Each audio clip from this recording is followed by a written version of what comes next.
the sound of 2020 house arrest. This is house arrest. Wow, What what an an intro.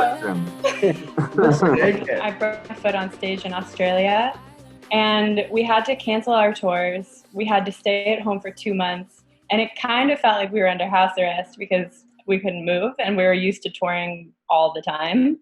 And so we wrote that, that first verse kind of thing and title a year and a half ago when we were under house arrest, or what we thought was house arrest.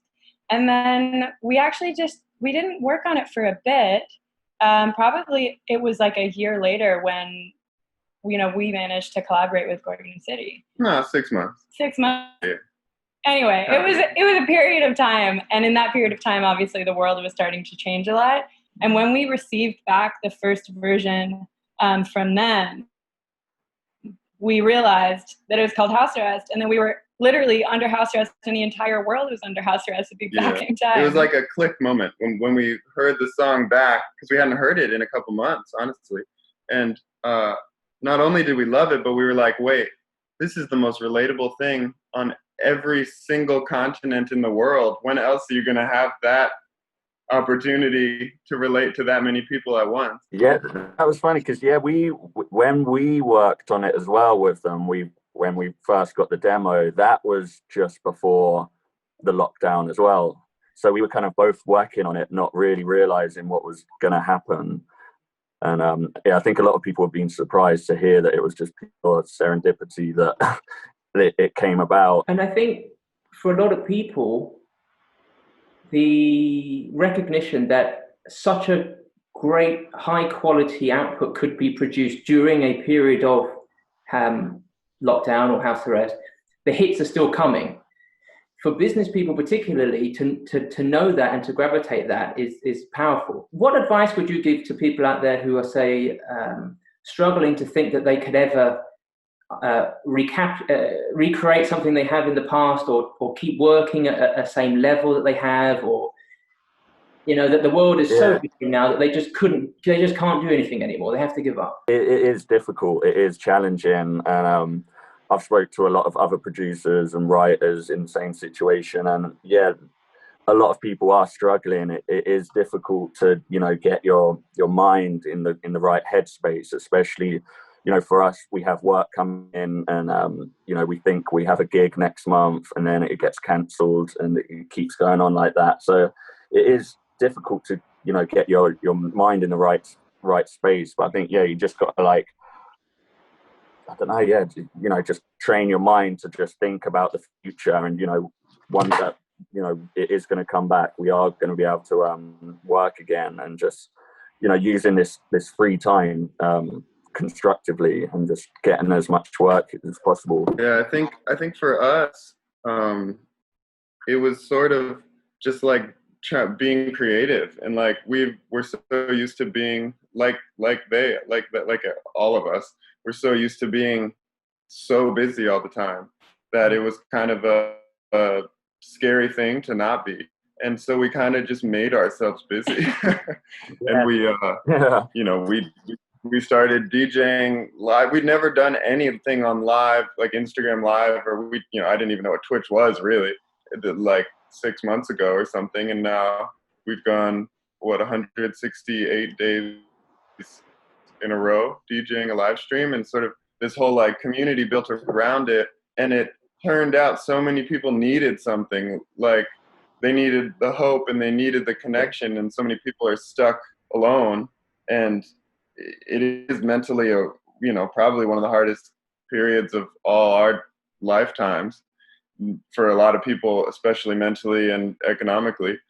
So I think we sort of accidentally built this community that was part of the people who show up in the video, and the remix videos even all have other, there were so many, there's hundreds and hundreds of videos that were sent in of people dancing in house arrest, and they're, the majority of them are from either our or Gorgon City's live sets that, have been uniting people and making people, create this family with strangers that they all just really need it. and us included. We didn't know how much we needed that connection and that sort of like sense of purpose too. Yeah, like why do we do what we do? I think it reminds us why we're doing what we're doing in the first place. We felt closer and gotten to know people by name and by username, and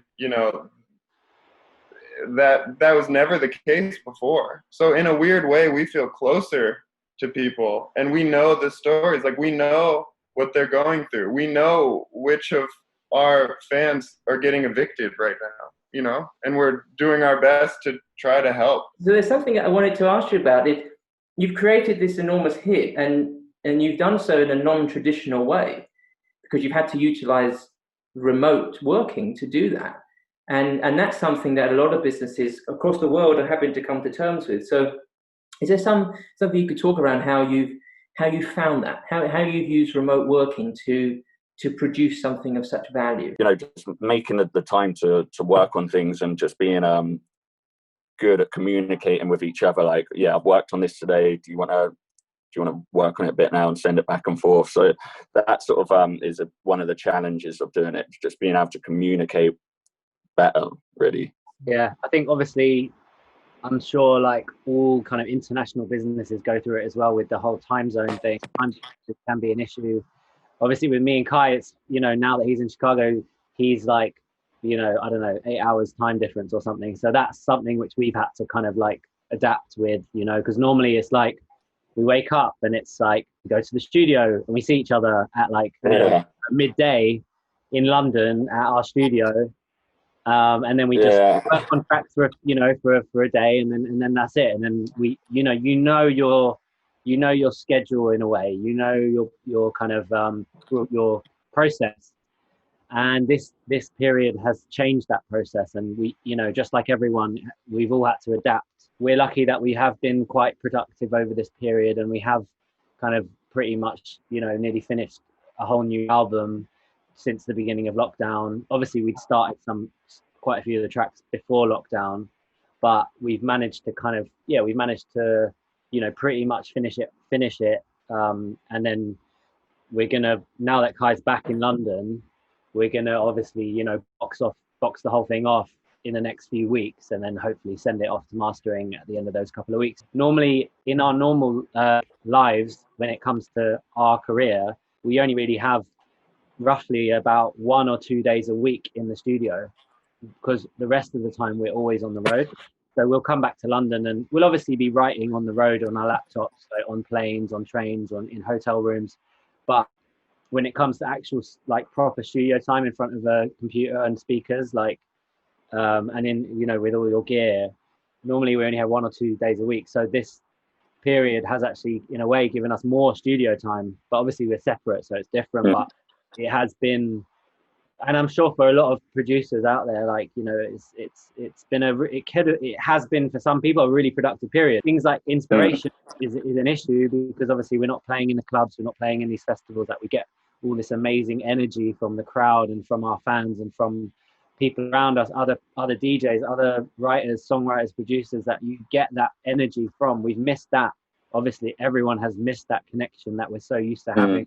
It's a community that we're part of. The music community is such a strong and kind of energetic community, and none of us are that now. And it has been tough. Like some days I found it tough to kind of get in the studio and have the inspiration to make tracks that I'd like to play to thousands of people. Like we don't have that now. But yeah, you just need to get in that mindset, like Kai was saying, like looking to the future and to positive vibes, and hopefully we'll get there. Again, like. I mean, we've been working so hard. I think we've filled up our time with being as busy as we possibly could be, and we also have written just too much music to the point where we're like, what do we do with all this music? We're not used to having this. Yeah, I bet. We're always in the same position, as you were saying, when we like have a day or two in a studio somewhere wherever we are, and then the rest is kind of planes and hotels and stuff. So it's actually been, creatively, I think it's been an incredible thing for us to really just like hone in on the music and like not have all the other stuff to focus on.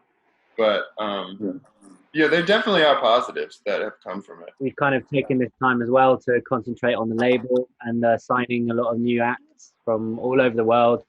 So that's been great.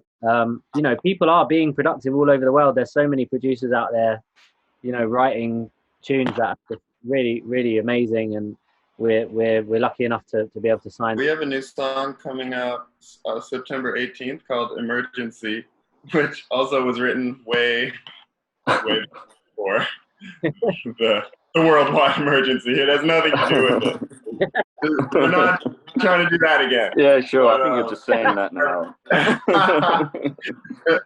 And then we have a song that also, this one actually I think kind of makes no sense with what's going on, but it's called "Spa," and we wrote it with Iconopop, and it's a really fun, funny one.